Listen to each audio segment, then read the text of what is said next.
എൻ്റെ പ്രൊഫൈലിലുള്ള mindfulness, slow living ഇതൊക്കെ കണ്ടിട്ട് എന്നോട് കുറച്ച് പേര് സംസാരിക്കാൻ വന്നേ. അപ്പോഴാണ് എനിക്ക് മനസ്സിലായത് അവരൊക്കെ ഇതിനൊരു മെഡിറ്റേഷൻ റിലേറ്റഡ് ആയിട്ടുള്ള എന്തോ ഒരു സംഭവമാണ് എന്ന് വിചാരിച്ചിട്ടാണ് എന്നോട് മിണ്ടാൻ വന്നതെന്ന്. So let's talk about it. രാവിലെ ഒരു 5 മണിക്ക് എണീക്കുക, പിന്നീട് ഒരു ഗ്രീൻ സ്മൂത്തി അല്ലെങ്കിൽ ഒരു ഡീടോക്സിഫിക്കേഷൻ ബിവറേജ് കുടിക്കുക. അതിനുശേഷം പ്രിസ്റ്റൈൻ ക്ലീൻ സ്പോട്ട്ലെസ് ആയ നമ്മുടെ വീട്ടിൽ ഒരു പുൽപ്പായൊക്കെ വിരിച്ചിട്ട് വെളുത്ത ഔട്ട്ഫിറ്റൊക്കെ ഇട്ട് യോഗ അല്ലെങ്കിൽ മെഡിറ്റേഷനൊക്കെ ചെയ്യുക. ത്രൂ ഔട്ട് ദ ഡേ ഇത്തരത്തിലൊരു ഹോളിസ്റ്റിക് അപ്രോച്ചിൽ ജീവിക്കുക. ഇതാണ് മൈൻഡ്ഫുൾനെസ് എന്ന് മിക്കവരും ധരിച്ചു വെച്ചിരിക്കുന്നതെന്ന് എനിക്ക് മനസ്സിലായി. ഇതൊക്കെ വളരെ വളരെ നല്ല കാര്യങ്ങളാണ്. പക്ഷേ മൈൻഡ്ഫുൾനെസ് എന്ന് പറയുന്നത് ഇതല്ലാന്ന് മാത്രം. നമ്മളൊക്കെ ഒരു ദിവസം ഒരുപാട് കാര്യങ്ങൾ ചെയ്യും അല്ലേ?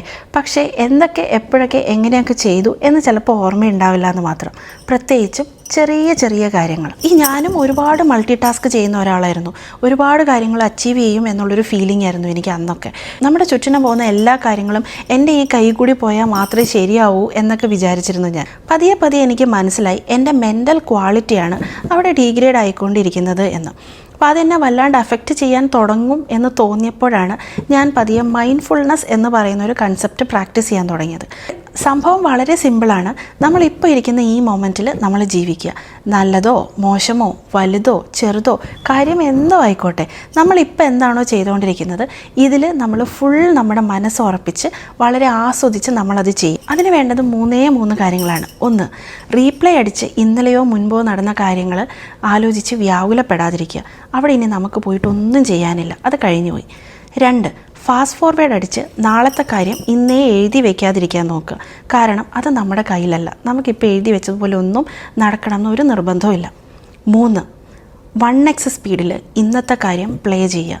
ഇപ്പം എന്താണോ നടന്നുകൊണ്ടിരിക്കുന്നത് അത് എൻജോയ് ചെയ്യുക. അത് ചിലപ്പോൾ സങ്കടം ഉണ്ടാക്കുന്ന കാര്യമായിരിക്കാം, വളരെ സന്തോഷം ഉണ്ടാക്കുന്ന കാര്യമായിരിക്കാം. പിന്നെ ഇങ്ങനെയൊക്കെ പറയാൻ എളുപ്പമാണ്, ലൈഫിൽ നമുക്ക് അക്കംപ്ലിഷ് ചെയ്യാനുള്ള കാര്യങ്ങളൊക്കെ ചെയ്ത് തീർക്കാൻ പറ്റുമോ എന്നൊക്കെ പലർക്കും സംശയം ഉണ്ടായിരിക്കും. ലൈഫിൽ നമുക്ക് അക്കംപ്ലിഷ് ചെയ്യണമെന്ന് കോൺട്രാക്റ്റുള്ള ഒരു കാര്യങ്ങളും ഇല്ല. പിന്നെ നമ്മൾ ചെയ്യുന്ന കാര്യങ്ങൾ മാത്രമേ നമ്മുടെ ലൈഫിന് സത്യത്തിൽ ആവശ്യമുള്ളൂ. കാരണം മറ്റേ ടൈം നമ്മളൊരു കാര്യം ആസ്വദിച്ച് ചെയ്യാൻ തുടങ്ങിയാൽ ആ സമയത്ത് നമുക്ക് ഏറ്റവും പ്രയോറിറ്റി ഉള്ള കാര്യമായിരിക്കും നമ്മൾ ചെയ്യുന്നുണ്ടാവുക. അത് മാത്രമേ നമുക്ക് ആവശ്യമുള്ളൂ. ആ സമയം മൾട്ടി ടാസ്കിങ്ങിൻ്റെ ലിസ്റ്റിൽ നമ്മൾ എടുത്തു കളഞ്ഞ പല കാര്യങ്ങളും സത്യത്തിൽ നമുക്ക് ആവശ്യമില്ലാത്ത കാര്യങ്ങളാണ്. തീർച്ചയായിട്ടും എല്ലാവർക്കും അവർക്ക് ആവശ്യമുള്ള കാര്യങ്ങളൊക്കെ ചെയ്യാൻ ഇഷ്ടം പോലെ സമയമുണ്ട്. ഇപ്പോൾ എൻ്റെ ലൈഫിൽ നടക്കുന്ന ഒരു 90% മേളിൽ കാര്യങ്ങളും ഞാൻ മൈൻഡ്ഫുള്ളായിട്ട് ചെയ്യുന്ന കാര്യങ്ങളാണ്. എനിക്ക് ഒരു കാര്യവും ഞാൻ മിസ് ഔട്ടായി പോകുന്നെന്നോ ഒന്നും ഫീൽ ചെയ്യാറില്ല.